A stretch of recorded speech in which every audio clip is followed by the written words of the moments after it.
ಹೆಣ್ಣು ಮಕ್ಕಳಿಗೆ ಗೊತ್ತಿರಲಿ, ನಿಮ್ಮನ್ನು ಅಪ್ಪ ಅಮ್ಮ ಸಾಕಿದ್ದು ಇನ್ನಿ ಯಾರದ್ದೋ ಹೆಗಲಲ್ಲಿ ಹೆಣ ಆಗಬೇಕು ಅಂತ ಅಲ್ಲ ಮಕ್ಕಳೇ.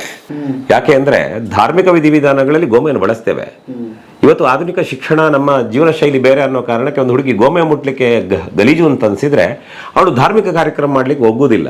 ಆದ್ರಿಂದ ಪುರೋಹಿತರ ಮದುವೆ ಆಗುವ ಹೆಣ್ಮಗಳಿಗೆ ಗೋಮೆ ಮುಟ್ಲಿಕ್ಕೆ ಹೇಸಿಗೆ ಅನಿಸಬಾರದು ಅಂತ ಒಂದು ಮಾತು ಹೇಳಿದರು. ಭಾರತದಲ್ಲಿ ಬಂಡೆಯಾದ್ರೆ ಮಾತ್ರವೇ ಆ ಬಂಡೆ ಗರ್ಭಗುಡಿಯಲ್ಲಿ ದೇವರಾಗುವುದಕ್ಕೆ ಸಾಧ್ಯವಾಗುತ್ತದೆ ಮಕ್ಕಳೇ. ಅಂಥದ್ದೊಂದು ಭಾವನೆ ತುಂಬಿದ ನೆಲ ಇದು. ಶರ್ಮರೇ, ನಿಮ್ಮ ಬಗ್ಗೆ ತುಂಬಾ ಗೌರವ ಇದೆ. ನೀವು ಮನೆ ಕಟ್ಟಬೇಕಾದ್ರೆ ಭಯ ಪಡಬೇಡಿ, ನಾನು ನಿಮ್ಗೆ 2,000 ಕೊಡುತ್ತೇನೆ ಅಂತ ಒಬ್ಬಾಕೆ ತಾಯಿ ಹೇಳಿದ್ದಾಳೆ ಸರ್. ಅವಳಿಗೆ ಗೊತ್ತಿದೆ, ಅವಳು ಕೊಟ್ಟ 2,000 ರೂಪಾಯಿ ನನ್ನ ಮನೆ ಕಟ್ಟಲಿಕ್ಕೆ ಬರೋದಿಲ್ಲ. ಆದರೆ ಅವಳು ಕೊಟ್ಟ 2,000 ರೂಪಾಯಿಯ ಹಿಂದೆ ಪರಿಶ್ರಮ, ಆ ತಾಯಿ ಬೆಳಿಗ್ಗೆ 3 ಗಂಟೆಗೆ ಎದ್ದು 8 ಗಂಟೆವರೆಗೆ ದೋಸೆ ಮಾಡಿ ಕ್ಯಾಂಟೀನ್ಗೆ ದೋಸೆ ಕೊಟ್ಟ ದುಡ್ಡಲ್ಲಿ ನನಗೆ 2,000 ಕೊಡ್ತೇನೆ ಅಂತ ಹೇಳ್ತಾರಲ್ಲ, ಅಂಥವರ ಪ್ರೀತಿಯ ಪ್ರತಿಫಲವೇ ಇವತ್ತು ಒಳ್ಳೆಯ ಮನೆ ಆದ್ದು ಕೂಡ. ಮಕ್ಕಳು ಅಂದ್ರೆ ನಾಯಿ ಮರಿ ಹಾಕ್ಸೋದಲ್ಲ, ಸಂಸ್ಕಾರ ಕೊಟ್ಟು ಕಲಿಸಬೇಕು ಅಂತ ಮೊನ್ನೆ ಯಾರೋ ಬೈದದ್ದು ನೋಡಿದೆ ಫೇಸ್ಬುಕ್ ಅಲ್ಲಿ. ಊರಿನಲ್ಲಿ ನಮ್ಮ ಮಕ್ಕಳ ಬಗ್ಗೆ ಯಾರೋ ಹೇಳ್ತಾರೆ ಅಂತಂದ್ರೆ ಅದೇ ಗುಂಗಲ್ಲಿ ಮಕ್ಕಳನ್ನು ಮೆರೆಸಬೇಡಿ. 10 ಒಳ್ಳೆಯ ಮಾತು ಕೇಳಿದ್ರೆ ಪರೋಕ್ಷವಾಗಿ ನಿಮ್ಮ ಮಕ್ಕಳ ಬಗ್ಗೆ ದೋಷ ಇದೆಯಾ ಅಂತ ತಿಳ್ಕೊಂಡು ಮಕ್ಕಳಿಗೆ ಏನು ಹೇಳಬೇಕು ಅದನ್ನು ಹೇಳಿ ಅಂತ. ಹಾಗಾಗಿ ಇವತ್ತು ನಾವೇನಾದರೂ ಸಮಾಜದಲ್ಲಿ ಗೌರವ ಸಿಕ್ಕಿದೆ, ನಮ್ಮ 4 ಜನ ಚೆನ್ನಾಗಿ ಮಾತಾಡಿಸ್ತಾರೆ ಅಂದ್ರೆ ಅದರ ಹಿಂದೆ ಅಮ್ಮ ಅಪ್ಪ ಗುರುಗಳು ಅವರದೆಲ್ಲ ಕೊಡುಗೆ ಇದೆ. ಬರ್ರಿ ಬೀಗ್ರ, ಊಟ ಮಾಡೋಣ. ಬಾಳ್ ಮಂದಾಗ್ಲಿ ತಗೋರಿ.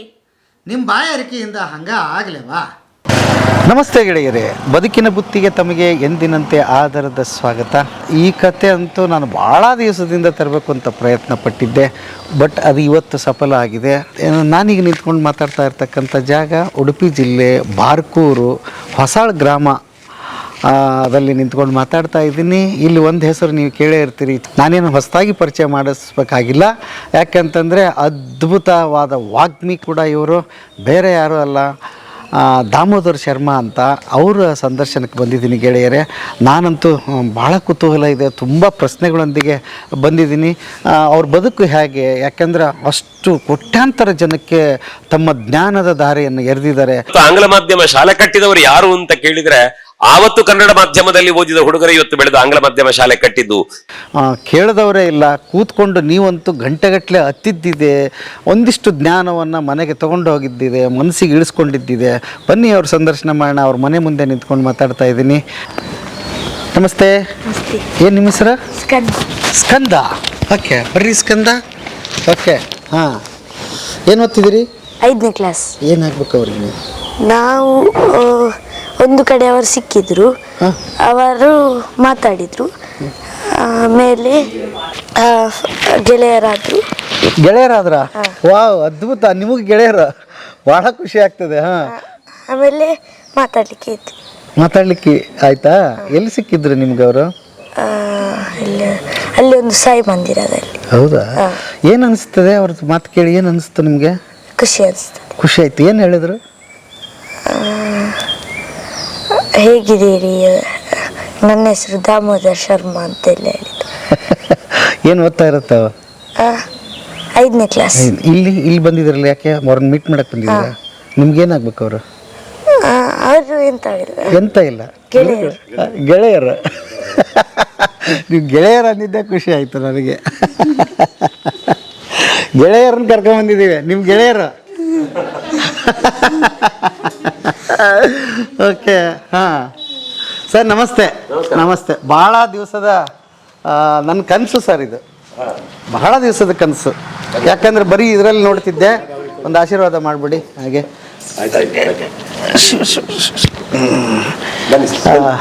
ನಮ್ಮ ಭಾಗ್ಯ ಇವತ್ತು. ಬನ್ನಿ ಹೇಳಿ. ಬಾಗಿಲಲ್ಲೇ ನಿಮ್ಮ ಗೆಳೆಯರು ಒಬ್ಬರು ಭೇಟಿ ಆಗ್ಬಿಟ್ರು ನಮಗೆ. ಪುಣ್ಯ ಮಾಡಿದ್ರಿ ನೀವು ಅಂತ. ಹೌದು ಸರ್, ಯಾಕಂದ್ರೆ ಗೆಳೆತನವೆಂಬುದು ಇಹಲೋಕದ ಅಮೃತ ಅಂತ ಹೇಳ್ತಾರೆ. ಈ ಪ್ರಪಂಚದಲ್ಲಿ ತುಂಬಾ ಖುಷಿ ಸಿಗೋದೆಲ್ಲಿ ಅಂತಂದ್ರೆ ತಾಯಿ ತಂದೆ ಗುರುಗಳಾಯ್ತು, ಆಮೇಲೆ ಸ್ನೇಹಿತರಲ್ಲಿ ಸಿಗ್ತದಂತೆ.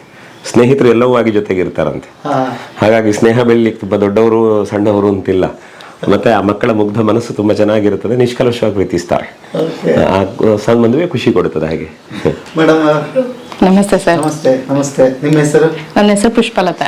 ಪುಷ್ಪಲತಾ. ಇವತ್ತು ನಾನು ಬಹಳ ಖುಷಿ ಆಗ್ತಿದೆ ನಿಮ್ಮನ್ನು ದಂಪತಿಗಳನ್ನ ಮಾತಾಡ್ಸೋದಕ್ಕೆ. ಸರ್ದಂತೂ ಸ್ಟೇಜಲ್ಲಿ ನಾವು ಹತ್ತಿದ್ದಿದೆ, ಆರ್ದ್ರ ಆಗಿದ್ದಿದೆ, ಕಲ್ತಿದ್ದಿದೆ, ಬೇಕಾದಷ್ಟು ದೊಡ್ಡ ಸಾಗರ ನೋಡ್ಬಿಟ್ಟಿದ್ದೀವಿ. ಅವ್ರ ಜೊತೆ ನಾನು ಇವತ್ತು ಎಷ್ಟು ಒಡನಾಟ ಮಾತಾಡ್ತೀನಿ ಅಷ್ಟು ಜ್ಞಾನ ಸಾಲದು ನಮಗೆ. ನೀವು ಹೇಳ್ಬಿಡಿ ನಿಮ್ಮದು ಹೇಗೆ? ತುಂಬ ಖುಷಿ ಆಗ್ತದೆ ಹಾಂ ಈ ಥರ ಬೆಳೆದ ದೇವ್ರು. ಹಾಂ. ಯಾವುದು ತವರು ಮನೆ ನಿಮ್ಮದು? ನಮ್ಮ ತವ್ರ ಮನೆ ಸಾಲಿಗ್ರಾಮ. ಸಾಲಿಗ್ರಾಮ. ಹಾ. ಓಕೆ. ಹಾಂ. ಇಲ್ಲೇ ಕುಂದಾಪುರದ ಹತ್ರ. ಇಲ್ಲೇ ಮದುವೆ ಆಗಿದ್ದು ಯಾವಾಗ ಸರ್? 2008 ಆಗಿ 17 ವರ್ಷ ಆಯ್ತು. 17 ವರ್ಷ. ಈಗ ನೋಡಿದ್ರಿ ಮೊದಲು ಮೇಡಮ್ ಅವ್ರನ್ನ? ಹೌದು. ಏನ್ ಅನಿಸ್ತು? ನೀವೇನ್ ಮಾಡ್ತಿದ್ರಿ ಅವಾಗ? ಇಲ್ಲ, ನನ್ನ ವೃತ್ತಿ ಪೌರೋಹಿತ್ಯ. ನಾನು ನೋಡಿದೆ ಮತ್ತೆ ಅವರ ಪಕ್ಕದ ಮನೆಯವರು ಹೇಳಿದ್ರು, ಕೇಳಿ ಹುಡುಗಿ ಮದುವೆ ಮಾಡ್ಕೊಳ್ಳಿ, ಒಳ್ಳೆ ಹುಡುಗಿ ಇದ್ದಾಳೆ ಅಂತ. ಆಮೇಲೆ ನಮ್ಮ ಹಿರಿಯರ ಹತ್ರ ವಿಷಯ ಮುಟ್ತು, ಅವರೆಲ್ಲ ಯೋಚನೆ ಮಾಡಿದ್ರು. ನನ್ನ ತಮ್ಮ ಮತ್ತೆ ನಮ್ಮ ಸ್ನೇಹಿತ ಬಂದರು, ಇವ್ರ ಮನೆ ಹತ್ರ ನೋಡಿದ್ರು, ಮನೆ ವಾತಾವರಣ ನೋಡಿದ್ರು, ಅವ್ರ ಮನೆಯವ್ರನ್ನೆಲ್ಲ ನೋಡಿದ್ರು, ಒಳ್ಳೆಯವ್ರು ಆಗ್ಬೋದು ಅಂತ ಒಪ್ಕೋ ಅಂತಂದರು. ಆಯಿತು, ಅಲ್ಲಿಂದ ಮುಂದೆ ಹಿರಿಯರ ಉಪಸ್ಥಿತಿಯಲ್ಲಿ ಮದುವೆ ಚೆನ್ನಾಗಿ ನಡೀತು. ಆಮೇಲೆ ಮದುವೆ ಆದಮೇಲೆ ಗೊತ್ತಾಯಿತು ನಮ್ಮ ಮನೆಗೆ ಯೋಗ್ಯಳಾದ ಹೆಣ್ಮಗಳು ಬಂದಿದ್ದಾಳೆ ಅಂತ. ತಾಯಿ ಜನ್ಮದಾತೆ ಆದರೆ ಮಡದಿ ಭಾಗ್ಯದಾತೆ ಅಂತ. ಹಾಗೆ ಹೆಂಡತಿ ಅಂತಂದ್ರೆ ಏನು ಅಂತಂದ್ರೆ ಅವಳು ಎರಡನೇ ತಾಯಿ ಅಂತಾರೆ. ಅದನ್ನು ನಾನು ಕಂಡಿದ್ದೇನೆ ಜೀವನದಲ್ಲಿ. ಅದು ಬಹುಶಃ ನಾಳೆ ಪ್ರೇಕ್ಷಕರು ನೋಡಿದಾಗ ಯಾರು ಅನಿಸೋದು ಹೆಂಡತಿನ ಹೊಗಳ್ತಾರೆ ಅಂತ. ವಾಸ್ತವ ಹೊಗಳದ ಉದ್ದೇಶ ಅಲ್ಲ ನನಗೆ. ವಾಸ್ತವವನ್ನು ಇದ್ದ ಹಾಗೆ ಒಪ್ಪಿಕೊಳ್ಳಬೇಕು. ಹೆಂಡತಿ ಎರಡನೇ ತಾಯಿ ಯಾಕಾಗ್ತಾಳೆ ಅಂತಂದರೆ, ನಮಗೆ ಗೊತ್ತಿದ್ದ ಹಾಗೆ ಒಬ್ಬ ಮದುವೆ ಆಗಿ ಗಂಡ ಹೆಂಡತಿ ಜೀವನ ಮಾಡಬೇಕಿದ್ರೆ ಗಂಡನಿಗೆ ಯಾವುದೇ ಕಷ್ಟ ಬಂದಾಗಲೂ ಧೈರ್ಯವಾಗಿ ನಿಲ್ಲೋದು ಹೆಂಡತಿ. ಇದನ್ನು ಕೇವಲ ನಮ್ಮ ಬದುಕಿನ ಕಥೆ ಹೇಳಬೇಕು ಅಂತಿಲ್ಲ. ಈ ನಾಡಿನಲ್ಲಿ ಅನೇಕ ಸಾಧಕರ ಬದುಕಿನ ಕಥೆ ಕೇಳಿದ್ದೇನೆ ನಾನು. ಕೋಟ್ಯಂತರ ವ್ಯವಹಾರ ಮಾಡ್ತಿದ್ದವರು ಸೋತಾಗ ಹೆಂಡತಿಯ ಧೈರ್ಯದ ಮಾತಿನಿಂದ ಬದುಕುಳಿದು ಮತ್ತೆ ಪುನರುಜ್ಜೀವನ ಕಂಡವರ ಕಥೆಯನ್ನು ಕೇಳಿದ್ದೇನೆ ನಾನು. ಆ ಕಾರಣಕ್ಕೆ ಗಂಡನೊಬ್ಬ ತೀರಾ ಅನಾರೋಗ್ಯಕ್ಕೆ ತುತ್ತಾದಾಗ ಅವನಿಗೆ ಸಲಹೆ ಮಾಡಲಿಕ್ಕೆ ಹೆಂಡತಿ ಜೊತೆಗೆ ನಿಲ್ತಾಳೆ. ಇಲ್ಲ, ಗಂಡ ಸೋತ ಅವನಿಗೇನೋ ಅಪವಾದ ಬಂತು ಅಂತಂದಾಗ ಬದುಕೋ ಧೈರ್ಯ ತುಂಬುವುದಕ್ಕೆ ಹೆಂಡತಿ ಜೊತೆಗಿರ್ತಾಳೆ. ಬಾಲ್ಯದಲ್ಲಿ ಅಮ್ಮ ಇರ್ತಾರೆ ಜೊತೆಗೆ. ಸಮಾಜದಲ್ಲಿ ಏನಾದರೂ ಇಲ್ಲ ಮಗ ಹೆದರ್ಬೇಡ ಅಂತಾಳೆ. ಅಮ್ಮ ಮದುವೆ ಮಾಡಿ ಹೆಂಡತಿನ ಜೊತೆಗೆ ಬಿಟ್ಟಾಗ ನಮ್ಮ ಅಮ್ಮನಿಗೆ ಒಂದು ಯೋಚನೆ ಇರ್ತದಂತೆ, ನಾನು ಕೊಟ್ಟ ಪ್ರೀತಿಯನ್ನು ಕೊಡೋಳು ಜೊತೆಗಿರಬೇಕು ಅನ್ನೋ ಕಾರಣಕ್ಕೆ ಹೆಂಡತಿ ಜೊತೆ ಮಗನನ್ನು ಬಿಡ್ತಾಳಂತವಳು. ಬಿಟ್ಟು ಅಮ್ಮ ಮಾಡಬೇಕಾದ ಕೆಲಸವನ್ನು ಹೆಂಡತಿ ಮಾಡ್ತಾಳೆ. ಅದನ್ನು ನನ್ನ ಬದುಕಿನ ಹಂತಕ್ಕೆ ಮಾಡ್ತಾ ಬಂದಿದ್ದಾಳೆ. ಇವತ್ತಿಗೆ ಜನ ಸಮಾಜದಲ್ಲಿ ನನ್ನ ಮಾತು ನೋಡುತ್ತಾರೆ, ನನ್ನ ಬಟ್ಟೆ ಬರೆ ನೋಡುತ್ತಾರೆ, ನಾನು ಸಾಂಪ್ರದಾಯಿಕವಾದ ವೇಷಭೂಷಣಲ್ಲಿ ಕಾಣಿಸಿಕೊಳ್ಳುತ್ತೇನೆ. ಇದರ ಹಿಂದೆ ಕೆಲಸ ಮಾಡ್ತಿರೋದು ಯಾರು ಅಂದರೆ ಅವಳು ವೇದಿಕೆಯಲ್ಲಿ ಕಾಣಿಸೋದಿಲ್ಲ. ಬಿಟ್ಟರೆ ಈ ಎಲ್ಲ ವ್ಯವಸ್ಥೆಗಳದ್ದೆಲ್ಲ ಅವಳು. ನಿಮಗೆ ಈಗ ಆಧುನಿಕ ಶೈಲಿಯಲ್ಲಿ ಹೇಳಬೇಕು ಅಂತಾದರೆ ನನ್ನ ಕಾಸ್ಟ್ಯೂಮ್ ಡಿಸೈನರ್ ಅವಳೇ ಅಂತ. ನೀವೇನು ಓದಿದಿರಿ? ನಿಮ್ಮ ತವ್ರ ಮನೆ? ನಮ್ಮ ತವ್ರ ಮನೆ ಸಾಲಿಗ್ರಾಮ. ಮಕ್ಕಳು? ನಾವು 4 ಜನ ಮಕ್ಕಳು, 3 ಜನ ಅಣ್ಣಂದ್ರು, ನಾನೊಬ್ಳು. ಓ, ಹೆಣ್ಮಕ್ಳು ಒಬ್ಬಳೆ. ಬಹಳ ಪ್ರೀತಿಯಿಂದ ಬಹಳ ಪ್ರೀತಿಯಿಂದ ಇದ್ ನೋಡಿದ್ದಾರೆ. ಏನು ಓದಿದಿರಿ? ನಾನು 10th ಓದಿದ್ದು. 10th ಓದಿದ್ರಿ? ಹೌದು. 10th ಓದಿದ್ಮೇಲೆ ನಿಮಗೆ ಮದುವೆ ಆಗ್ಬೇಕಂತ ಬರ್ತದೆ. ಏನ್ ಅನಿಸ್ತು ಮೊದಲನೇ ಸಾರಿ ಯಜಮಾನ್ರು ಬಂದ್ ನೋಡಿದಾಗ? ಅಥವಾ ಇವ್ರ ಬಗ್ಗೆ ಏನಾದ್ರು ಗೊತ್ತಿತ್ತಾ? ಏನ್ ಹೇಗೆ? ಇಲ್ಲ, ಇವರು ಒಂದು ಸಂಘದಲ್ಲಿ ಸ್ಪೀಚಿಗೆ ಬಂದಿದ್ರು. ಆವಾಗ ಭಾರಿ ಚಂದ ನಾವ್ ಹೀಗೆಲ್ಲ ಮಾತಾಡ್ತಿತ್ತು. ಇವ್ರ ಸ್ಪೀಚ್ ಕೇಳಿ ಈ ಕಡೆ ನೋಡ್ತಿದ್ದವ್ರು, ಅಮ್ಮ ಈ ಕಡೆ ನೋಡುವಾಗೆ ಮಾಡಿದ್ರು. ತುಂಬಾ ಚಿನ್ನ ಉಂಟಲ್ಲ ನನಗೆ ಅಂತ ಕೇಳಿದ್ರೆ ಅಮ್ಮ ಏನ್ ಹೇಳ್ತಾರೆ ಗೊತ್ತಾ? ಇರ್ಲಿ ಮಗ, ನಾನು ಇರುವ ತನಕಲ್ಲ, ನಾನ್ ಸತ್ ಮೇಲೆ ನಿನಗೆ ಅಲ್ವಾ ಅಂತಾಳೆ. ಯೋಚನೆ ಮಾಡಿ. ಆವಾಗ ತುಂಬಾ ಖುಷಿ ಆಯ್ತು ನನಗೆ. ಅದರಿಂದ ಆಚೆಗೆ ಇನ್ನೊಂದು ಸ್ವಾರಸ್ಯಕರ ಕಥೆ ಇದೆ. ನಾನು ಪೌರೋಹಿತ್ಯ ಮಾಡ್ತಾ ಇದ್ದೇನೆ, ಇವತ್ತಿಗೂ ಮಾಡ್ತೇನೆ. ಪೌರೋಹಿತ್ಯದಿಂದ ಆಚೆಗೆ ನಾನು ಬೆಳೆದಿದ್ದು ನನಗೆ ಮೂಲ ಕಾರಣ ಪೌರೋಹಿತ್ಯ. ಆದ್ರೆ ಒಮ್ಮೆ ಅನ್ಸಿತ್ತಂತೆ ಅವರಿಗೆ, ಪೌರೋಹಿತ್ಯ ಮಾಡ್ತಾರೆ, ಪೌರೋಹಿತ್ಯ ಮಾಡಿದವರು ಹೆಣ್ಮಕ್ಳನ್ನು ಕೊಟ್ರೆ ಹೇಗೆ ಅಂತ ಅನ್ಸಿತ್ತು. ಯಾಕೆಂದ್ರೆ ಒಬ್ಳೆ ಮಗಳು ಅಂತ. ಆದ್ರೆ ನನ್ ತುಂಬಾ ಖುಷಿ ಏನು ಅಂತ, ನಮ್ಮ ಇಲ್ಲಿ ಬಾರ್ಕೂರಲ್ಲಿ ಹಿರಿಯರು ರುದ್ರಾಚಾರ್ ಅಂತ ಇದ್ರು ಹಿರಿಯರು. ಇವತ್ತು ಅವರ ಮಕ್ಕಳು ಅಂಗಡಿ ನಡೆಸ್ತಾರೆ, ವೀಣಾ ಜ್ಯುವೆಲರ್ಸ್ ಅಂತಿದೆ. ಅವರೊಂದು ಮಾತು ಹೇಳಿದ್ರು ನನಗೆ, ನೋಡಿ ಶರ್ಮಾ ಅವರೇ, ಪುರೋಹಿತರನ್ನು ಮದುವೆ ಆಗುವ ಹೆಣ್ಮಗಳಿಗೆ ಗೋಮಯ ಮುಟ್ಟೋದಕ್ಕೆ ಅಸಹ್ಯ ಅನಿಸಬಾರದು ಅಂತ. ಯಾಕೆ ಅಂದ್ರೆ ಧಾರ್ಮಿಕ ವಿಧಿವಿಧಾನಗಳಲ್ಲಿ ಗೋಮಯನ್ನು ಬಳಸ್ತೇವೆ. ಇವತ್ತು ಆಧುನಿಕ ಶಿಕ್ಷಣ, ನಮ್ಮ ಜೀವನ ಶೈಲಿ ಬೇರೆ ಅನ್ನೋ ಕಾರಣಕ್ಕೆ ಒಂದು ಹುಡುಗಿ ಗೋಮಯ ಮುಟ್ಲಿಕ್ಕೆ ಗಲೀಜು ಅಂತ ಅನ್ಸಿದ್ರೆ ಅವಳು ಧಾರ್ಮಿಕ ಕಾರ್ಯಕ್ರಮ ಮಾಡ್ಲಿಕ್ಕೆ ಹೋಗುವುದಿಲ್ಲ. ಆದ್ರಿಂದ ಪುರೋಹಿತರನ್ನು ಮದುವೆ ಆಗುವ ಹೆಣ್ಮಗಳಿಗೆ ಗೋಮಯ ಮುಟ್ಲಿಕ್ಕೆ ಹೇಸಿಗೆ ಅನಿಸಬಾರದು ಅಂತ ಒಂದು ಮಾತು ಹೇಳಿದರು. ಆ ದೃಷ್ಟಿಯಿಂದ ನಾನು ನೋಡಿದ್ರು ಕೂಡ ಅವರಲ್ಲಿ ಆ ಧಾರ್ಮಿಕ ಸಂಸ್ಕಾರ ಇತ್ತು. ದನ ಸಾಕ್ತಿದ್ರು, ಧಾರ್ಮಿಕ ಕಾರ್ಯಕ್ರಮಗಳನ್ನು ಮಾಡ್ತಾ ಇದ್ರು, ದೇವರಂತಹ ಅಪ್ಪ ಅಮ್ಮ ಇದ್ರು, ಸಂಸ್ಕಾರ ಕೊಟ್ಟು ಬೆಳೆಸಿದ್ದಾರೆ. ಹಾಗಾಗಿ ನನ್ನ ವೃತ್ತಿಗೆ ಯಾವತ್ತೂ ಕೂಡ ಅವಳಿಂದ ಇವತ್ತಿನವರೆಗೆ ತೊಡಕಾಗಲಿಲ್ಲ. ಇನ್ನೂ ಹೇಳಬೇಕಾದ್ರೆ ನಾನು ಪೌರೋಹಿತ್ಯ ಮಾಡುವ ನನ್ನನ್ನೇ ಧಾರ್ಮಿಕ ವಿಚಾರಗಳಲ್ಲಿ ಎಚ್ಚರಿಸುವ ಕೆಲಸ ಮಾಡಿದ್ದೆ ಅವಳು. ಅಂಥದಕ್ಕೆ ಸುಮಾರು ಕಥೆಗಳೆಲ್ಲ ಇದ್ದಾವೆ. ಅಪ್ಪ ಅಮ್ಮನ ಹೆಸರು? ಅಪ್ಪನ ಹೆಸರು ನಾಗಪ್ಪ, ಅಮ್ಮನ ಹೆಸರು ರಾಜೀವಿ. ಏನ್ ಮಾಡ್ತಿದ್ರು ಅಪ್ಪ? ಅಪ್ಪ ಮರದ ಕೆಲಸ. ಮರದ ಕೆಲಸ. ಓಕೆ. ಮರದ ಕೆಲಸ ಮಾಡ್ಕೊಂಡೆ ನಿಮ್ದೊಂದು ಶಿಕ್ಷಣ, ನಿಮ್ಮ ಬದುಕು ಎಲ್ಲದನ್ನು ನೋಡ್ಕೊಂಡಿದ್ದೀರಿ. ಹೌದೌದು, ಚೆನ್ನಾಗಿ ನೋಡ್ಕೊಂಡಿದ್ದೀವಿ. ಅವ್ರ ಬಗ್ಗೆ ಹೇಳೋದಾದ್ರೆ ತುಂಬಾ ಖುಷಿ ಆಗ್ತದೆ. ನಮ್ಮ ಅಪ್ಪ ಅಮ್ಮನ ಬಗ್ಗೆ ಹೇಳೋದಾದ್ರೆ, ಅವರು ತುಂಬಾ ಕಷ್ಟಪಟ್ಟು ನಮ್ಮನ್ನೆಲ್ಲ ಬೆಳೆಸಿದ್ದಾರೆ. ಅವ್ರು ಕಷ್ಟಪಟ್ಟು ನಮ್ಮನ್ನೆಲ್ಲ ಭಾರಿ ಚೆನ್ನಾಗಿ ನೋಡ್ಕೊಂಡಿದ್ದಾರೆ. ಅಮ್ಮ ಸಹ, ಅಣ್ಣ ಈಗ ಹೇಳ್ತಿದ್ರು ಪೌರಾಹಿತ್ಯ ಅಂತ, ಹಂಗೇನೋ ನೀವು ಅನ್ಕೊಂಡಿದ್ರಿ? ಇಲ್ಲ ಅನ್ಕೊಂಡಿರ್ಲಿಲ್ಲ. ನನ್ಗೆ ಇಷ್ಟ ಮಾತ್ರ ಆ ತರ ಜೀವನ ಅಂದ್ರೆ, ಧಾರ್ಮಿಕದಲ್ಲಿ ಇದ್ರಲ್ಲೆಲ್ಲ ತುಂಬಾ ಇಷ್ಟ ಮೊದಲಿಂದ ಸಹ. ಅವರು ಇದ್ರಲ್ಲಿ ಬಂದ್ರು ಖುಷಿ ಆಯ್ತು ನನಗೆ. ಅಪ್ಪ ಅಮ್ಮನಿಗೆ ಇಷ್ಟ ಆಯ್ತು, ಅಣ್ಣನವರಿಗೆಲ್ಲ, ಹಾಗೆ ಅವ್ರ ಮನೆಯವರಿಗೂ ಎಲ್ಲ, ಅವ್ರ ತಮ್ಮನಿಗೆ ಎಲ್ಲ ಬಹಳ ಇಷ್ಟ ಆಯ್ತು, ಅಪ್ಪ ಅಮ್ಮನಿಗೆಲ್ಲ ಹಾಗೆ. ಈಗೇನ್ ಹೇಳ್ತೀರಿ? ಪ್ರತಿ ಮನೆ ಎಲ್ಲವನ್ನೂ ತಲುಪಿದ್ದಾರೆ. ಎಲ್ಲ ಒಮ್ಮೆಲೆ ಪ್ರಶ್ನೆ ಏನ್ ಹೇಳುದು ಸರ್ ನಾನು ಇವತ್ತೆಲ್ಲ. ಅಲ್ಲ, ಏನಾಗ್ತದೆ ಅಂದ್ರೆ ಎಷ್ಟು ಪುಣ್ಯವಂತರು ಅಂತ ಅನ್ಸುತ್ತೆ. ಯಾಕಂದ್ರೆ ತುಂಬಾ ಯಾರೋ ಒಂದು ಇವ್ರದ್ದು ನಾನು 1 ನಿಮಿಷ ಮಾತಾಡಿದ್ರೆ ಸಾಕು, ಇವ್ರ ಆಶೀರ್ವಾದ ಸಿಕ್ಕರೆ ಸಾಕು, 2 ಮಾತು ಹಂಗ್ ಸುಮಾರು ನಡೆದಿರ್ಬೋದು ಇವ್ರ ಲೈಫಲ್ಲಿ. ನನ್ನ ಮಗಳಿಗೆ ಏನೋ ಬುದ್ಧಿ ಹೇಳಿ ಏನೋ ಆಗ್ಬಿಟ್ಟಿದೆ, ಏನೋ ಒಂದು ತುಂಬಾ ಅದೃಷ್ಟ ಅನಿಸ್ತದೆ ಸರ್. ಅರ್ಥಪೂರ್ಣ ಜೀವನ ಮಾಡ್ತಿದ್ದೇನೆ ಅನಿಸ್ತದೆ ನನಗೆ. ಮಕ್ಕಳು ಎಷ್ಟು? ಮಕ್ಕಳಿಬ್ರು. ಮಗ ಅಜ್ಜಿ ಮನೇಲಿದ್ದಾನೆ, ಮಗಳು ಇಲ್ಲಿದ್ದಾಳೆ. ಮಗಳಿಗೆ ಇಲ್ಲಿದ್ದಾಳೆ. ನೀನಾ? ಬಾರಪ್ಪ ಪುಟ್ಟಿ. ಶ್ರೀ ವೈಷ್ಣವಿ. ಓಕೆ. ಏನ್ ಓದ್ತಾ ಇದೆಯಮ್ಮ? 5th standard. ಈಗ ಇದ್ರ ಬಗ್ಗೆ ಒಂದು ಇದು ಇನ್ನೂ ಇದು ಸಾಕಾಗಿಲ್ಲ ಅನ್ಸುತ್ತೆ ಜಾಗ, ಆದ್ರೂ ಇಲ್ಲೊಂದಿಷ್ಟು ಇಟ್ಕೊಂಡಿದ್ದೀರಾ? ಸತ್ಯ ಹೇಳಿದಿರಿ ಸರ್. ಯಾಕಂದ್ರೆ ಇದನ್ನ ಮಾಡಿದ್ರೆ ಒಂದು 10 ಪಟ್ಟು ಇನ್ನು ಬೇರೆ ಕಡೆ ಇಟ್ಟಿದ್ದೇನೆ. 10 ಪಟ್ಟು ಇದೆ. ಮಾಲೆಗಳು ಹಾಗೆ ಈಗ ಅಲ್ಲಿ ಮಾತ್ರ 4 ಮಾತ್ರ ನಿಮ್ಗೆ ಕಾಣಿಸ್ತಿದೆ, 4 ಶಿರದಲ್ಲಿ ಮೇಲಿದೆ. ಬಟ್ ನಾವು ಕೊಟ್ಟಿದ್ದು ನಿಮ್ಗೆ ಕಡಿಮೆ, ನಮ್ ಜನತೆ. ಯಾಕೆ ಅಂತಂದ್ರೆ ಅಷ್ಟು ನಮ್ಗೆ ಕೊಟ್ಬಿಟ್ಟಿದಿರಲ್ಲ. ಅದ್ರ ಬಗ್ಗೆ ತುಂಬಾ ವಿಚಾರಗಳಿವೆ ಸರ್. ಮತ್ತೆ ಇನ್ನೊಂದು ವಿಶೇಷ ಏನು ಅಂತಂದ್ರೆ, ಈ ಸ್ಮರಣಿಕೆಗಳೆಲ್ಲ ಸಿಕ್ಕಿದ್ದು ಅದರ ಹಿಂದೆ ಇರುವಂತಹ ಪರಿಶ್ರಮ, ಅದಕ್ಕೆ ಸಿಕ್ಕಿದ ಪ್ರೋತ್ಸಾಹ, ಅದರ ಹಿಂದೆ ಇರುವಂತಹ ಜನಪ್ರೀತಿ, ಸಮಾಜ ಕೊಟ್ಟ ಗೌರವ, ಅದರ ಜೊತೆಗೆ ನಮ್ಮನ್ನು ಆವರಿಸಿಕೊಳ್ಳುವ ಧನ್ಯತೆ. ಇದರ ಬಗ್ಗೆ ಒಂದೊಂದು ಸ್ಮರಣಿಕೆ ಹಿಂದೆ ಒಂದೊಂದು ಕಥೆ ಇದೆ ಸರ್. ಒಂದೊಂದು ಸ್ಮರಣಿಕೆ ಹಿಂದೆ ಒಂದೊಂದು ಕಥೆ ಇದೆ. ಯಾಕಂದ್ರೆ ಆರ್ಥಿಕವಾಗಿ ಬಲಾಢ್ಯರಾದವರು, ಶ್ರೀಮಂತರು ಕೊಟ್ಟಿದ್ದಾರೆ, ತುಂಬಾ ಸಾವಿರಾರು ಬೆಲೆ ಬಾಳುವಂಥದ್ದನ್ನು ಕೊಟ್ಟಿದ್ದಾರೆ. ಇನ್ನು ಏನೂ ಇಲ್ಲದಂತಹ ಕಡು ಬಡವರು ತಂದ್ರೆ ಅವರಿಂದ ಏನು ಸಾಧ್ಯವದನ್ನು ಕೊಟ್ಟಿದ್ದಾರೆ. ಅದ್ರ ಹಿಂದೆ ಇದ್ದದ್ದು ಗಾಢವಾದ ಪ್ರೀತಿ ಮಾತ್ರ. ಹಾಗಂತ ದೊಡ್ಡವ್ರಿಗೆ ಪ್ರೀತಿ ಇಲ್ಲ ಅಂತಲ್ಲ, ಅವ್ರ ಪ್ರೀತಿಯಿಂದ ದೊಡ್ಡದನ್ನೇ ಕೊಟ್ಟಿದ್ದಾರೆ. ಬಡವರು ಪುಟ್ಟದನ್ನು ಕೊಟ್ಟಿದ್ದಾರೆ, ಕೆಲವರು ಬಚ್ಚಿಟ್ಟು ಕೊಡ್ತಾರೆ. ನಾನು ಇವತ್ತು ನೆನಪು ಮಾಡ್ಕೊಳ್ಳಬೇಕು, ಮೊನ್ನೆ ಮಸ್ಕತ್ತಿಗೆ ಹೋದಾಗ ಅಲ್ಲಿ ಒಬ್ಬ ವ್ಯಕ್ತಿ ಬರ್ತಾರೆ, ಬಂದವರು ಮಾತಾಡಿದ್ರು, ಸಭೆ ಕೊನೆಯಲ್ಲಿದ್ದರು. ನಾನು ಹೊರಡಬೇಕಿದ್ರೆ ಅಷ್ಟು ಹೊತ್ತು ಕಾದು ಆ ಪುಣ್ಯಾತ್ಮ ಬಂದು ನನ್ನ ಕೈ ಹಿಡ್ಕೊಂಡು, ಸಾರ್ ನಾನು ನಿಮ್ಮ ಅಭಿಮಾನಿ ಅಂತ ಕಣ್ಣೀರು ಹಾಕ್ತಾ ಸಣ್ಣದೊಂದು ಉಡುಗೊರೆ ಅಂತ ಸಣ್ಣ ಬಾಕ್ಸ್ ಕೊಟ್ಟರು. ನಾನು ಸೀದಾ ತಗೊಂಡು ಬಂದೆ, ಪಾಪ ಏನೋ ಕೊಟ್ಟಿದ್ದಾರೆ ಅಂತ. ಇಲ್ಲಿ ಬಂದು ನೋಡಬೇಕಿದ್ರೆ ನೋಡೋದು ವಾಚ್ ಇತ್ತು. ಅಂದ್ರೆ ಇಂಥದ್ದು ಎಷ್ಟೋ ಬಾರಿ ಕೈ ಮಡಚಿ ಮುಷ್ಟಿ ಒಳಗೆ ಕೊಟ್ಟದ್ದು ನಮ್ಗೆ ಗೊತ್ತೇ ಇರೋದಿಲ್ಲ. ನೀವು ಕಾರ್ಕಳದಿಂದ ಬಂದಿದ್ದೀರಿ, ಕಾರ್ಕಳದ ಒಂದು ಪವನ್ ಜ್ಯುವೆಲ್ಲರ್ಸ್ ಅಂತಿದೆ, ಸತೀಶ್ ಆಚಾರ್ ಅಂತಿದ್ದಾರೆ. ಆ ಪುಣ್ಯಾತ್ಮ ಅದು ಎಷ್ಟು ಪ್ರೀತಿ ಮಾಡುತ್ತಾರೆ ಅಂತಂದ್ರೆ, ಅವ್ರು ಮಾಡ್ತಾ ಇರೋ ದಾನ ಕಾರ್ಯಕ್ರಮಗಳು, ಅವ್ರು ಕೊಡುವ ಕೊಡುಗೆಗಳೆಲ್ಲ ಸಮಾಜದ ಕಣ್ಣಿಗೆ ಎಲ್ಲೂ ಕಾಣಿಸೋದಿಲ್ಲ. ಆದರೆ ಪಡ್ಕೊಂಡವನಿಗೆ ಮಾತ್ರ ಇಷ್ಟು ದೊಡ್ಡದು ನಾನು ಸಿಕ್ಬಿಡುತ್ತಲ್ಲ ಅಂತ ಅನ್ನಿಸ್ತದೆ. ಅಂದ್ರೆ ನಾವು ಕೊಟ್ಟಿದ್ದೇವೆ ಅನ್ನೋದು ಗೊತ್ತಾಗುವಂತಹ ಉಡುಗೊರೆಗಳಿದ್ದಾವೆ, ಕೊಟ್ಟದ್ದು ಗೊತ್ತಾಗಬಾರದು ಅಂತ ಮೌಲ್ಯಯುತವಾಗಿ ಕೊಟ್ಟಂತಹ ಪುಣ್ಯಾತ್ಮರು ಅನೇಕರಿದ್ದಾರೆ. ನೀವು ಅಲ್ಲಿ ನೋಡ್ತಾ ಇದ್ದೀರಿ, ಆ ಯಕ್ಷಗಾನ ದೊಡ್ಡದು. ಒಬ್ಬ ಕಲಾವಿದ, ಕರವಾಲು ಕೇಶವಾಚಾರ್ ಅಂತ ಒಬ್ಬರು ಕಲಾವಿದ, ಅವರು ಅವರ ಊರಲ್ಲಿ ಒಂದು ಅಯ್ಯಪ್ಪ ಸ್ವಾಮಿಯ ಸಭಾ ಕಾರ್ಯಕ್ರಮಕ್ಕೆ ಕರೆದ್ರು. ಏನೋ ಫೋಟೋ ಬೇಕು ಅಂತ ಕೇಳಿದ್ರು. ನಾನೇನೋ ಸ್ಮರಣಿಕೆಗೆ ಹಾಕ್ತಾರೆ, ಇಲ್ಲೇನೋ ಹಾಕ್ತಾರೆ ಅಂತ ಅಂದ್ಕೊಂಡಿದ್ದೆ. ಆದ್ರೆ ಅವರು ಮತ್ತೆ ಅವರ ಮಗಳಿಬ್ಬರು ಸೇರಿ ಅಷ್ಟು ದೊಡ್ಡ ಸ್ಮರಣಿಕೆಯನ್ನು ಮಾಡಿದ್ದಾರೆ. ಅವರು ಆರ್ಥಿಕವಾಗಿ ತುಂಬಾ ಶ್ರೀಮಂತರೇನೂ ಅಲ್ಲ, ಆದ್ರೆ ಅವರು ಇರುವ ಹೃದಯ ಶ್ರೀಮಂತಿಕೆಯನ್ನು ತೋರಿಸ್ಲಿಕ್ಕೆ ಅವರು ಆ ಕೆಲಸ ಮಾಡಿದ್ದಾರೆ. ಇಂಥದ್ದು ಪ್ರತಿಯೊಂದು ಮಾಲೆಯ ಹಿಂದೆ, ಪ್ರತಿಯೊಂದು ಪುಸ್ತಕದ ಹಿಂದೆ, ಪ್ರತಿಯೊಂದು ಡೈರಿಯ ಹಿಂದೆ, ಸ್ಮರಣಿಕೆಗಳ ಹಿಂದೆ ಎಲ್ಲ ಒಂದೊಂದರ ಹಿಂದೆ ಕಥೆ ಹೇಳಬಲ್ಲೆ ನಾನು. ಮನೆ ಕಟ್ಟಿದ್ರಿ ಸರ್? ಸರ್ ಮನೆ ಕಟ್ಟಿ ಒಂದು 6 ವರ್ಷ ಆಯ್ತು. 6 ವರ್ಷ ಆಯ್ತು. ಹೌದು. ಈ ಮನೆ ಕಟ್ಟಿದ್ರ ಹಿಂದೆ ಒಂದು ಕಾರಣ ಇದೆ. ಮನೆ ನಾನೊಂದು ದೇವಸ್ಥಾನದಲ್ಲಿದ್ದೆ, ಅನಿವಾರ್ಯವಾಗಿ ದೇವಸ್ಥಾನ ಬಿಡಬೇಕಾಯ್ತು, ಬಾಡಿಗೆ ಮನೆಯಲ್ಲಿದ್ದೆ. ಈ ಮನೆ ಕಟ್ಟಬೇಕಿದ್ರೆ ಜಾಗ ತೋರಿಸ್ಲಿಕ್ಕೆ ಬಂದ್ವು. ಆವಾಗ ನಮ್ಗೆ ಹಿರಿಯರು ಒಂದು ಮಾತು ಹೇಳಿದ್ರು, ಈ ಜಾಗ ತಗೊಳ್ತಾ ಇರೋದು ನೀವಲ್ಲ, ನೀವು ನಂಬಿದ ಭಗವತಿ ನಿಮ್ಗೆ ಇದನ್ನು ಕೊಡ್ತಾ ಇದ್ದಾಳೆ, ಅದು ನಿಮ್ಗೆ ಒಳ್ಳೇದಾಗ್ತದೆ ಅಂತ. ಅಂದ್ರೆ ಈ ವಿಚಾರಗಳನ್ನು ಹೇಳಿದಾಗ ನಾವು ಭಾವುಕರಾಗ್ತೇವೆ. ಯಾಕೆ ಅಂದ್ರೆ ಈ ಪ್ರಪಂಚದಲ್ಲಿ ಮನುಷ್ಯನ ಪ್ರಯತ್ನವನ್ನು ಮೀರಿ ಯಾವುದೋ ಒಂದು ನಡೀತದೆ. ಈ ಪ್ರಪಂಚದಲ್ಲಿ ಯಾರೇ ಆಗಲಿ, ಒಬ್ಬ ಮನುಷ್ಯ ಸೋತಾಗ ನನಗೆ ಯಾರೂ ಇಲ್ಲ ಅಂತಂದಾಗ ನಮ್ಮನ್ನು ಕೇಳುವುದಕ್ಕೊಂದು ಶಕ್ತಿ ಇದೆ. ಅದನ್ನು ನಾವು ದೇವರು ಅಂತ ನಂಬಿದೆವು. ಆ ದೇವರು ಮನುಷ್ಯನ ರೂಪದಲ್ಲಿ ಬರಬಹುದು, ಪ್ರಾಣಿ ರೂಪದಲ್ಲಿ ಬರಬಹುದು, ಇನ್ಯಾವುದೋ ರೂಪದಲ್ಲಿ ಬರಬಹುದು. ಆದರೆ ನಮ್ಮನ್ನು ಗೆಲ್ಲಿಸುವುದಕ್ಕೆ ನಂಬಿದ ದೇವರು ಕೈ ಬಿಡುವುದಿಲ್ಲ ಅನ್ನೋದಕ್ಕೆ ಒಂದು ದೊಡ್ಡ ದೃಷ್ಟಾಂತ ಏನು ಅಂತಂದ್ರೆ ನಾನು ಮನೆ ಕಟ್ಟಿದ್ದು.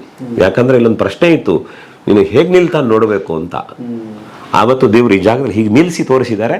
ಇವತ್ತಿಗೆ ಈ ಯಶಸ್ಸೆಲ್ಲ ಸಂದಾಯ ಆಗೋದಿದ್ರೆ ನಾನು ಯಾವತ್ತೂ ಹೇಳ್ತಿರ್ತೇನೆ, ಬಾಲ್ಯದಲ್ಲಿ ಧೈರ್ಯ ತುಂಬಿದ ಅಪ್ಪ ಅಮ್ಮ, ಸಾಂಸಾರಿಕ ಬದುಕಿಗೆ ಬಂದಾಗ ಕಷ್ಟಕಾಲದಲ್ಲಿ ಧೈರ್ಯ ತುಂಬಿದ ಹೆಂಡತಿ, ಆಮೇಲೆ ಸ್ನೇಹಿತ ಬಳಗ ನಮ್ಮದು. ಇಲ್ಲಿ ತುಂಬ ಆಪದ್ಬಾಂಧವರಿದ್ದಾರೆ ಈ ಮನೆಯಲ್ಲಿ.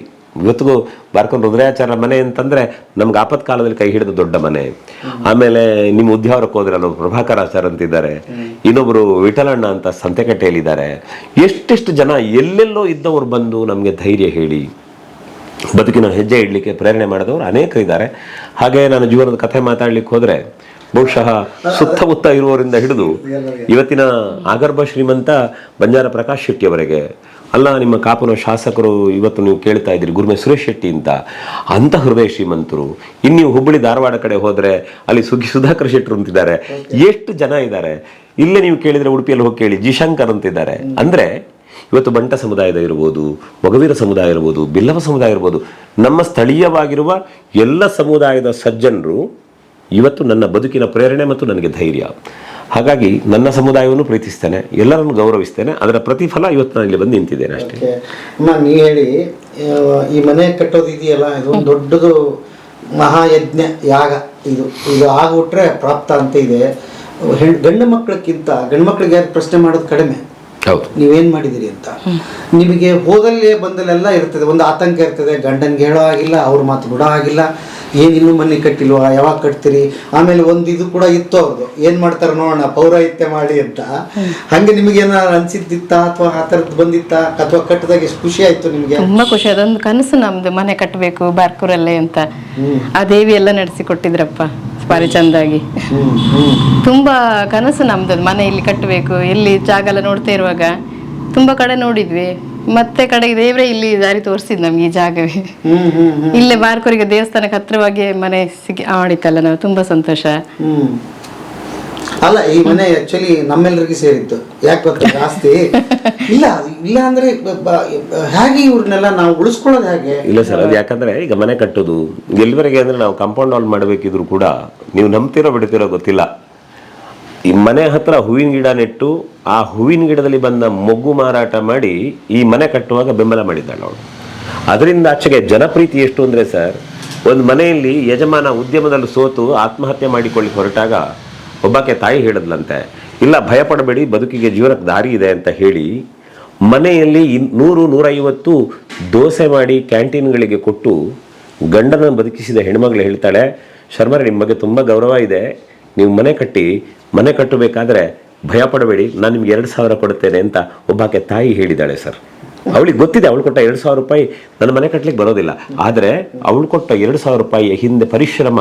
ಆ ತಾಯಿ ಬೆಳಿಗ್ಗೆ 3 ಗಂಟೆಗೆ ಎದ್ದು 8 ಗಂಟೆವರೆಗೆ ದೋಸೆ ಮಾಡಿ ಕ್ಯಾಂಟೀನ್ಗೆ ದೋಸೆ ಕೊಟ್ಟ ದುಡ್ಡಲ್ಲಿ ನನಗೆ 2,000 ಕೊಡ್ತೇನೆ ಅಂತ ಹೇಳ್ತಾರಲ್ಲ, ಅಂಥವರ ಪ್ರೀತಿಯ ಪ್ರತಿಫಲವೇ ಇವತ್ತು ಒಳ್ಳೆಯ ಮನೆ ಆದ್ದು ಕೂಡ. ಹಾಗಾಗಿ ಅದೇ ಹೇಳಿದ್ನಲ್ಲ, ನೀವು ಯಾವ ಹೆಜ್ಜೆಗೆ ಇಟ್ಟ ಪ್ರತಿಯೊಂದು ಹೆಜ್ಜೆಗೆ ಒಂದೊಂದು ಕಥೆ ಹೇಳ್ತೇನೆ ನಾನು, ದೇವರಲ್ಲಿವರೆಗೆ ನಡೆಸಿದ್ದಾರೆ. ಹಂಗೆ ಮನೆ ತೋರಿಸ್ಕೊಳ್ಳೋಣ ಒಂಚೂರ. ಇದು ಹಾಲು ಇಷ್ಟು ಮಾಡ್ಕೊಂಡಿದ್ದೀರಿ, ಏನ್ ಸೈಜ್ ಸರ್ ಇದು? ಇದು 1,200 ಸ್ಕ್ವೇರ್ ಫೀಟ್ ಇದೆ. ಮನೆ ತುಂಬಾ ಸಣ್ಣದು, ಮತ್ತೇನು ತುಂಬಾ ವೈಭವಯುತವಾಗಿ ಕಟ್ಟಲಿಲ್ಲ.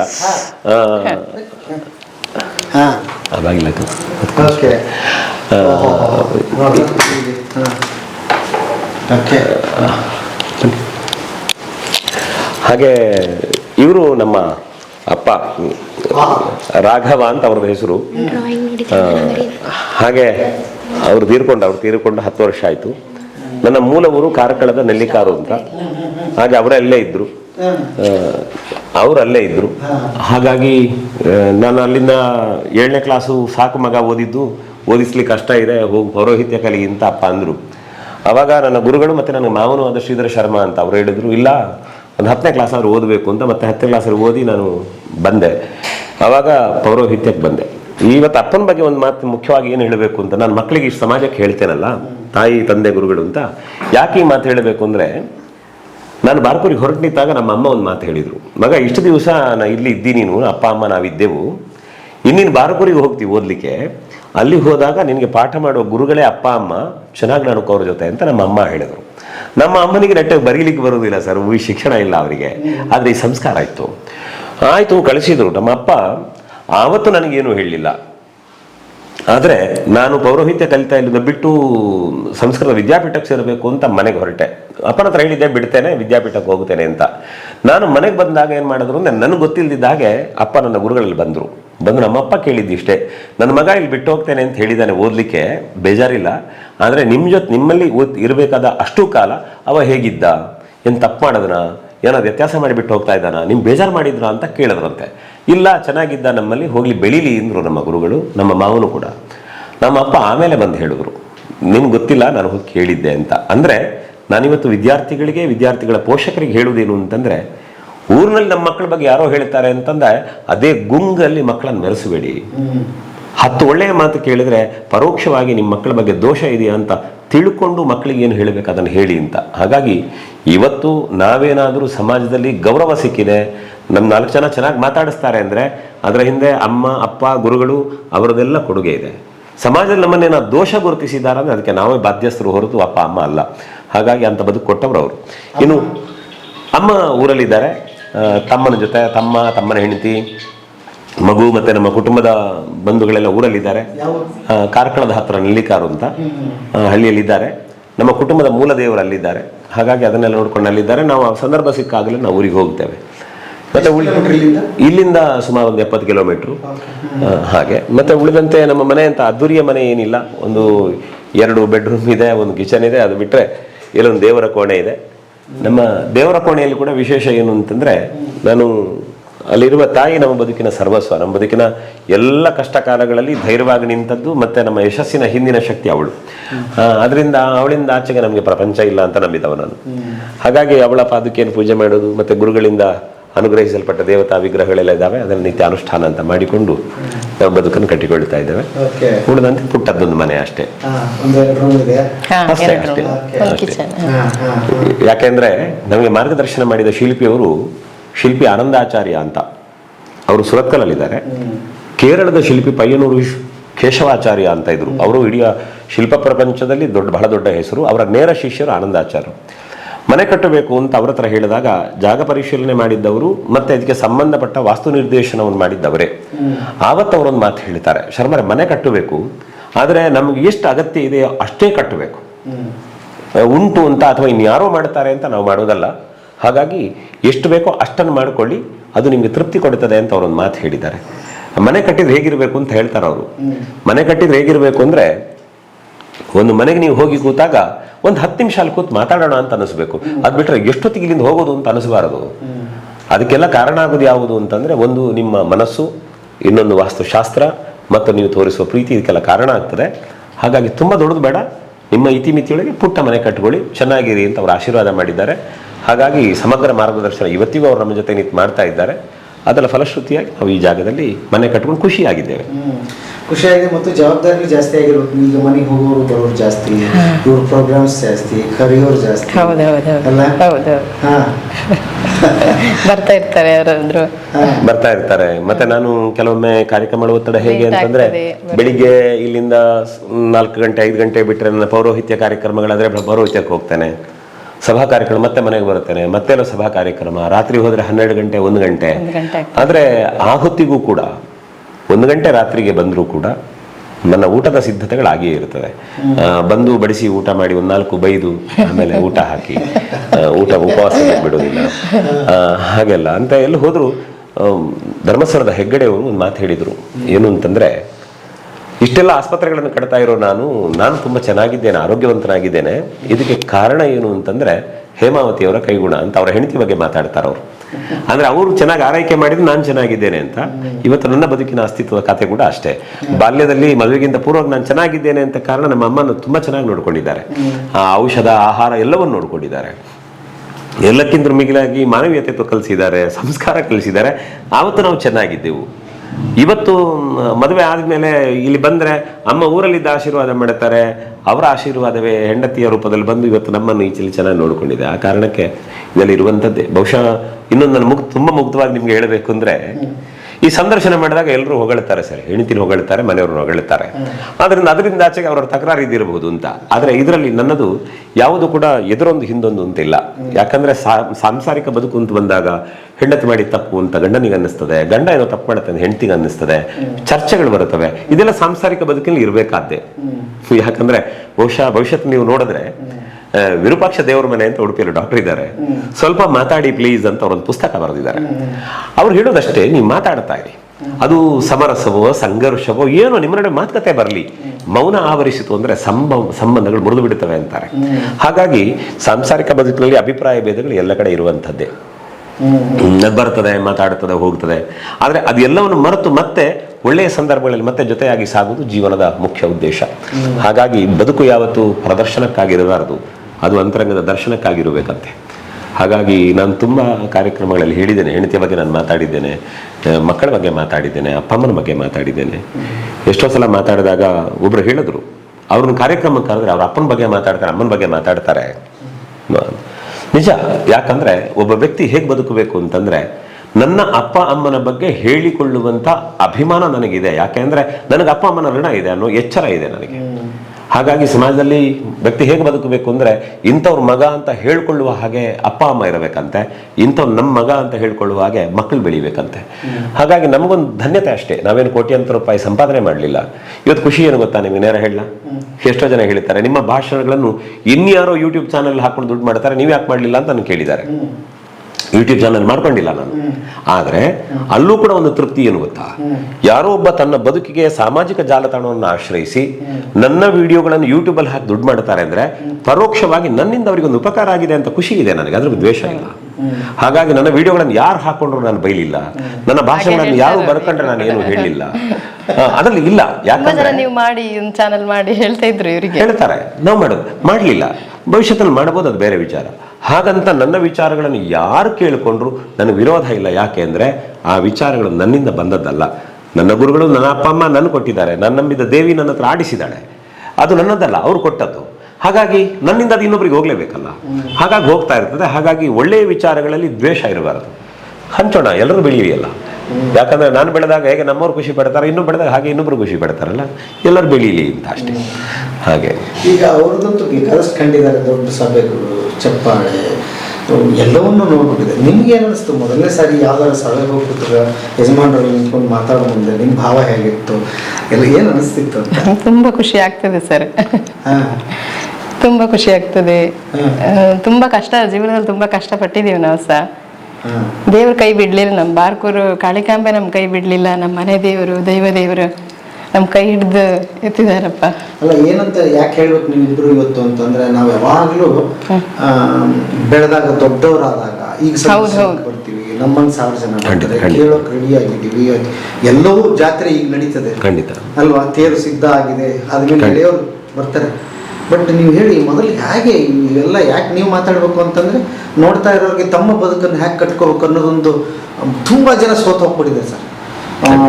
ಮೊದಲು ಆಗ್ಬೇಕಾಗಿರೋದು ಮನೆ ಶುದ್ಧ, ಗಂಡ ಹೆಂಡತಿ ಗೊಂದಲದಲ್ಲಿದ್ದಾರೆ, ಇಬ್ರು ದುಡಿಯಕ್ಕೆ ಹೋಗ್ತಾರೆ, ಊರು ಬಿಟ್ಟು ಹೋಗಿದ್ದಾರೆ, ಆಮೇಲೆ ಒಟ್ಟು ಕುಟುಂಬ ಇಲ್ಲವೇ ಇಲ್ಲ, ಅವ್ನು ಬಿಟ್ಬಿಟ್ಟು ನಾವು ದೂರ ಬಂದ್ಬಿಟ್ಟಿದ್ದೀವಿ ಬದುಕು ಕಟ್ಕೊಳ್ಳೋ ನೆಪದಲ್ಲಿ. ಬಟ್ ನೀವಿಬ್ರು ಹೇಗೆ ಇದನ್ನ ಬೇಕಾದಷ್ಟು ಕಷ್ಟ ಬಂದಿರುತ್ತೆ ನಿಮಗೆ, ಖಂಡಿತ ಸರ್. ಅದು ನಿಭಾಯಿಸೋದು ಅಂದ್ರೆ ಇಲ್ಲಿ 2 ಮಾತು. ನನ್ನ ಧಾರ್ಮಿಕ ಕ್ಷೇತ್ರದಲ್ಲಿ ದೊಡ್ಡ ಧೈರ್ಯ ತುಂಬಿದವರು ಕೊರಗಿ ವೆಂಕಟೇಶ್ವರ ಉಪಾಧ್ಯಾಯರು ಅನ್ನೋ ಗುರುಗಳು. ಅವರು ಹೇಳಿದ ಒಂದು ಮಾತು ನಾನು ಜೀವನದಲ್ಲಿ ಯಾವತ್ತೂ ಮರೆಯುವುದಿಲ್ಲ. ಅವ್ರು ಹೇಳಿದ್ರು, ನೋಡಪ್ಪ, ಜೀವನದಲ್ಲಿ ನಿನ್ನನ್ನು ಕಾಪಾಡೋದು ಯಾವುದು ಅಂತಂದ್ರೆ ನೀನು ನಂಬಿದ ದೇವರು ಮತ್ತೆ ನಿನ್ನ ಆತ್ಮವಿಶ್ವಾಸ ಮಾತ್ರ ಅಂತ ಗುರುಗಳು ಹೇಳಿದ ಮಾತಿದ್ರು. ಹಾಗಾಗಿ ಹೆಜ್ಜೆ ಹೆಜ್ಜೆಗೂ ನಾವೇನು ಮಾಡುತ್ತಿದ್ದೆವು ಅಂತಂದ್ರೆ ಸಮಸ್ಯೆಗಳನ್ನು ಎದುರಿಸುವುದನ್ನು ಸಂಭ್ರಮಿಸ್ತಾ ಇದ್ವು. ಯಾರೋ ನನಗೆ ಬೈತಾರೆ, ಖುಷಿ ಪಡ್ಬೇಕು. ಯಾಕೆ ಹೇಳಿ, ನನಗವ್ರು ಬೈತಿದ್ದಾರೆ ಅಂದ್ರೆ ಅರ್ಥ ಏನು, ಅವನಿಗೆ ನಾನು ತಪ್ಪಾಗಿ ಕಾಣ್ತಾ ಇದ್ದೇನೆ. ಇನ್ನೊಂದು ಕಡೆ ನನ್ನ ಅಭಿನಂದನಾ ಭಾಷಣ ಮಾಡ್ತಾರಲ್ಲ ಜನ, ಇನ್ನೊಂದು ಕಡೆ ನನ್ನ ಅಭಿನಂದನಾ ಭಾಷಣ ಮಾಡುವಾಗ ಇನ್ನೊಬ್ರು ನನ್ನ ಪರೋಕ್ಷವಾಗಿ ಬೈತಾರೆ ಅಂತಂದ್ರೆ ನಾನು ಯಾರದೋ ದೃಷ್ಟಿಯಲ್ಲಿ ಒಳ್ಳೆಯವನಾಗಿದ್ದೇನೆ, ಇನ್ನೊಬ್ಬರ ದೃಷ್ಟಿಯಲ್ಲಿ ಕೆಟ್ಟವನಾಗಿದ್ದೇನೆ. ಸಮಾಜದಲ್ಲಿ ಇದ್ದದ್ದೇ ತಾನೆ. ಹಾಗಾಗಿ ಗೆಲುವಿಗೆ ತುಂಬಾ ಸಂಭ್ರಮ ಬೇಕು ಅಂತಿಲ್ಲ, ಬೈತಾರೆ ಅಂತ ಬೇಜಾರು ಬೇಕಾಗಿಲ್ಲ, ಮಾಡೋಣ. ಇನ್ನು ಎಲ್ಲಕ್ಕಿಂತಲೂ ಮಿಗಿಲು ನಮಗೆ ತುಂಬ ನಿರೀಕ್ಷೆಗಳಿಲ್ಲ. ಇವತ್ತು ನನಗಾಗಲಿ ಇವಳಿಗಾಗಲಿ ಯಾರಿಗಾದರೂ ತುಂಬ ನಿರೀಕ್ಷೆಗಳಿಲ್ಲ. ಅಂದರೆ ನಾಳೆ ಕೋಟಿಗಟ್ಟಲೆ ಆಸ್ತಿ ಮಾಡಬೇಕು, ಇನ್ನೇನು ಏನೇನೂ ಇಲ್ಲ. ಇದ್ದ ಮನೆ ನೆಮ್ಮದಿಲಿರಬೇಕು, ಜೀವನ ಒಳ್ಳೆ ರೀತಿಯಲ್ಲಿ ನಡೀಬೇಕು, 4 ಜನಕ್ಕೆ ಉಪಕಾರ ಮಾಡ್ಕೊಂಡು ಬದುಕಬೇಕು ಅಂತ. ಇವತ್ತಿಗೂ ಸರ್ ನಾನು ಯಾಕೆ ಇದನ್ನು ಹೇಳ್ತೇನೆ ಅಂದರೆ, ಶಾಲೆ ಕಾಲೇಜಲ್ಲಿ ಹೇಳ್ತೇನೆ, ನೀವು ನಿಮ್ಮ ಮಕ್ಕಳಿಗೆ ಇನ್ನೊಬ್ಬರ ಕಷ್ಟವನ್ನು ತೋರಿಸಿ. ನಿಮ್ಮ ಮಕ್ಕಳು ಕಷ್ಟಪಡಬಾರದು ಅಂತ ನೀವು ಯೋಚನೆ ಮಾಡೋದು ಸರಿಯೇ, ನಿಮ್ಮ ಮಕ್ಕಳು ಕಷ್ಟಪಡೋದು ಬೇಡ. ಆದರೆ ನೀವು ಪಟ್ಟ ಕಷ್ಟವನ್ನೂ ಹೇಳಿ ಇನ್ನೊಬ್ಬರ ಕಷ್ಟವನ್ನು ಮಕ್ಕಳಿಗೆ ತೋರಿಸಿ ಅಂತ. ಅದೇ ಕಾರಣಕ್ಕೆ ನನ್ನ ಮಗಳನ್ನು ನಾನು ಕರ್ಕೊಂಡು ಹೋಗಿ ತೋರಿಸ್ತೇನೆ. ಪೇಟೆಯಲ್ಲಿ ಕೈ ಇಲ್ಲದವ್ರನ್ನು ಕಾಲಿಲ್ಲದವ್ರನ್ನು ತೋರಿಸಿ, ಮಗ ನೋಡೋರು ಪರಿಸ್ಥಿತಿ ಹೀಗಿದೆ ಅಂತೇನೆ. ದುಡ್ಡು ಕೊಡಬೇಕಾದ ನಾನು ಕೊಡೋದಿಲ್ಲ, ಅವಳ ಹತ್ರ ಕೊಡಿಸ್ತೇನೆ. ಮೊನ್ನೆ ಒಂದು ಇನ್ಸಿಡೆಂಟ್ ನಡೀತು. ಒಬ್ಬರು ಅಜ್ಜ ವಯಸ್ಸೊಂದು ಹೋಟ್ಲಲ್ಲಿ ಕ್ಲೀನ್ ಮಾಡ್ತಾರೆ ಟೇಬಲ್. ನಾನು ದುಡ್ಡು ಕೊಡು ಮಗ ಅಂತಂದ್ರೆ ಇವ್ರು ಕೇಳಿಲ್ಲಪ್ಪ, ಅವ್ರು ದುಡ್ಡು ತಿಂಡಿ ತಂದು ಕೊಟ್ಟವ್ರಲ್ವಲ್ಲ, ಅವ್ರು ಯಾಕೆ ದುಡ್ಡು ಕೊಡಬೇಕು ಅಂತ.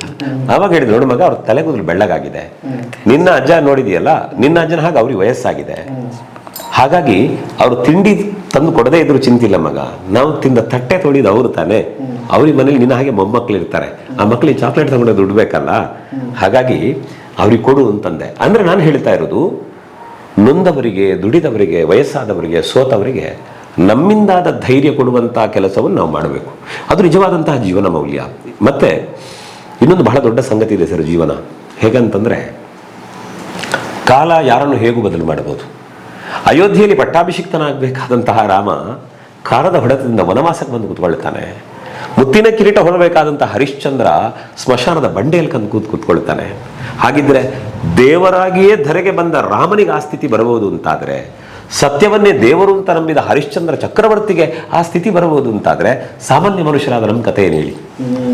ಹಾಗಾಗಿ ನಾವೇನ್ ಮಾಡಬೇಕು ಅಂತಂದ್ರೆ, ನಮ್ಮ ಹತ್ರ ಇದ್ದಾಗ ಸಾಧ್ಯವಾದಷ್ಟು ಇನ್ನೊಬ್ಬರಿಗೆ ಬೆಂಬಲ ಕೊಡಬೇಕು. ಸೋತಾಗ ನಮ್ಮ ಹತ್ರ ಇಲ್ಲ, ಅದ್ರ ಬಗ್ಗೆ ಪಶ್ಚಾತ್ತಾಪ ಬೇಡ.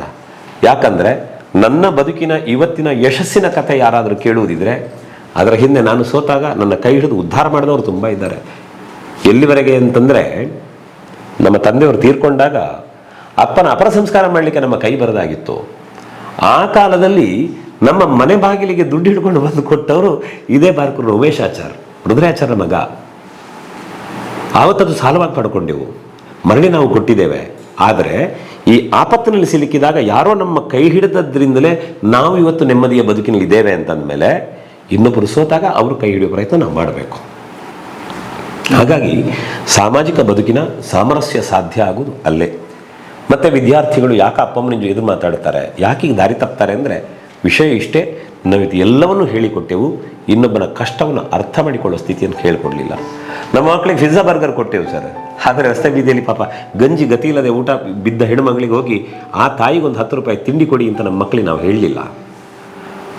ಇಂತಹ ಮಾನವೀಯ ಮೌಲ್ಯಗಳನ್ನು ಮರೆತದ್ರಿಂದಲೇ ಮನುಷ್ಯ ಇವತ್ತು ಮನುಷ್ಯನಾಗುಳಿಲ್ಲ, ಮೃಗವಾಗುತ್ತಾನೆ. ಅದನ್ನು ಮತ್ತೆ ರೂಪಿಸುವ ಪ್ರಯತ್ನಕ್ಕೆ ನಾನು ಮುಂದಾಗಿದ್ದೇನೆ.